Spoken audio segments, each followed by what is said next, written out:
আগামী দিনে এটা একটা বিজনেস অর্গানাইজেশন হয়ে দাঁড়াবে। দ্বিতীয়ত হচ্ছে এই অর্গানাইজেশন সোশিয়াল সার্ভিসও দেবে। আজকে যে অনুষ্ঠানটি এটা হচ্ছে সোশিয়াল সার্ভিস।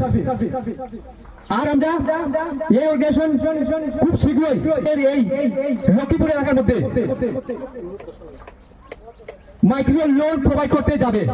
খুব ভয়ঙ্কর কিন্তু বিজনেস মাইক্রো লোন। যদি 5,000 টাকা দাও কাউকে, ফিরে পাবেন কি না পাবেন সেটা কিন্তু গ্যারান্টি নাই। কিন্তু আমি বলছি আমি 5,000 আগামী টাইম 50,000 টাকা পর্যন্ত দেবো। সে সাহসটা কিভাবে আসলো?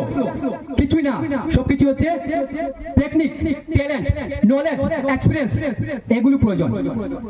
খিচুড়ি আপনারা ডাল, চাউল, জল একসঙ্গে দিয়ে খিচুড়ি বানাতে পারবেন, নতুবা আপনি প্রথমে জল গরম করবেন, তারপর ডাল দিবেন, তারপর চাউল দিবেন, তখন খিচুড়ি বনবে। দুটার মধ্যে পার্থক্য সেটা রয়েছে কোনটা সিস্টেমে যাচ্ছে, কোনটা সিস্টেমের বিরুদ্ধে যাচ্ছে।